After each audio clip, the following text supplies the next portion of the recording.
I didn't know before coming here, but I checked it out. There's basically 3 different institutions that are controlling the water that we get on tap. One is called Elizabethtown Water. It's an investor-owned utility. Another is New Jersey American Water, based in Cherry Hill, New Jersey, with 2 million customers. And the third is United Water Resources of Harrington Park, New Jersey. And so, hey, that's great, you know, local control. Except that in 2000, Suez, a French company, bought Elizabethtown Water. Thames Water of London bought United Water. And on September 15, 4 days after 9/11, the RWE of Germany bought New Jersey American Water. The control of the water we depend on is in Berlin, is in London, is in Paris. So let that sink in a second. I'm not going to engage in sort of inflame your xenophobic tendencies towards protectionism and anti-globalization. My wife and daughter have French passports. I need them to fall in love with America and not be alienated. I'm not also going to engage in corporate bashing, that this is somehow inherently wrong, that the private sector is control of water. I actually, at some point, hope to become one of those moguls with some business that I can talk about in the Q&A. But I wanted to raise them as issues because it gets to the heart of control. Who is and how is the control and politics being managed? It's not a third world issue. It's a very local issue that affects every one of us. So just talking really quick, I'm going to explore the demand that pulls companies like that in, the supply of water that sort of pushes that issue out. Ironically, RWE is now trying to get rid of its ownership of these American water companies. And most importantly, the access to water that unites us all. Now, Alex did a great job with the statistics. I don't want to get too much into that, but water usage has increased 6 times in the last century. It's going to double in the next 10 or 15 years. Driven mostly by irrigation, the food, the hunger that we have is the biggest user. We can say, oh, well, we just got to eat less. But in India and China, as they become middle class, as they become upper class, they're going to want to eat steaks like we had last night. It's not going to be a vegetarian base. Then you're going to have then 2 billion people wanting to grow and eat meat that requires 10,000 liters more than growing lettuce and broccoli. Already 1 billion people, as we know, 1.1, no access to water. They're walking 5-6 hours a day, hoping that that spring or that river may not be dirty and may be drinkable. 2 to 3 billion more people are expected to come. Where they're going to fit in raises these very issues. Not so much as water wars between states, but competition within states, within communities, within families. In China, Will pointed out, you've got all these coastal cities, but the other thing is 550 of these 600 largest cities are already lacking water. They are water scarce as it is, and they're only going to grow more intense. A shift in water from agriculture to industry is good in terms of their GDP, but that shifts the burden in terms of China's not growing its own food, it's going to get it from somewhere else. It's going to get it from Australia.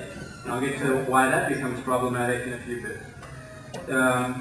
The friction and unrest are growing worldwide over this demand as the middle classes struggle to pay their bills in America and elsewhere. There's no politician that's going to stand up and say, water bills need to rise. Businesses, like the ones I just mentioned, there's going to be more of us after you become aware of this. Wait a minute, Germany is controlling my water. There's going to be some more anti-business feeling and blame and moral culpability and litigation over water access.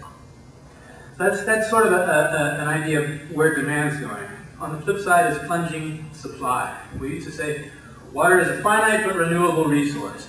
That's fine, but actually it's now a shrinking resource. For the first time in probably 50, 60, 100,000 years, you have less water in rivers, less water in lakes. If there are no human beings around, it would still be shrinking. That supply is going down. And of course climate change is behind that. People say, well, look, rain's falling less in some places, but it's falling more in some other places, so it's a balance, right? No. If it's falling more in some places, that's fine, but because the temperature is higher, it's evaporating faster in those places as well. You don't have just have a gross loss from place to place. You have a net loss in water, in rainfall, in lakes, and in the supply. What are the consequences of this? Well, we can expect a permanent drought. Let's get used to that phrase. Permanent drought in the Sahelian area of Africa, creating hardship for billions. Another 250 million to 980 million people, mostly in Africa, some in Asia, are not going to have water in 2050. Okay, that's not a surprise. This is the third world, you know. But in the U.S., in the Southwest, you're also having that situation. The Rocky Mountains, the Sierra Nevada, we don't really think about polar ice caps and melting. That's a bad thing. Glaciers in Montana are an aesthetic problem that we're losing these beautiful glaciers. The fact is that in the Rockies and in the Sierra, that's most of the supply for the course of the year. And as those vanish, as the ice turns to snow, as the snow turns to rain, that comes off the mountains faster, and we can't handle it as fast. Just at the time when most of America is shifting demographically to the Southwest and California. The Dust Bowl that we experienced in the 1930s is something that we could be looking forward to in the future. Well, says who, you know? We saw this Al Gore thing, and you know, he's amplifying the problems here.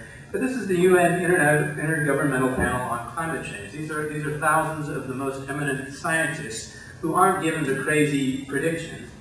The second thing is they're not using computer models to make these projections anymore.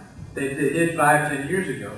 Right now they're using empirical evidence. They're using observations that are going on right now to base their conclusions. I'm not saying what's going to happen, but what's happening as we speak. I mentioned how China will depend more on exporting food from places like Australia. The bad news there is that Australia, as we know, every month has been hitting a record low in the Murray-Darling Basin. This is an agricultural breadbasket there. They can't supply China. Their farmers are having their water nationalized or rationed or cut off entirely. It's shaved about a point or two off of their GDP. And Australia is smart. Australia has a vibrant democracy. It's got a robust system. Now, it's a rich country as well. So let's think, okay, well, like Australia and America, we'll crunch through. It's a bad time. It's a rough period. Some farmers are going to go out of business.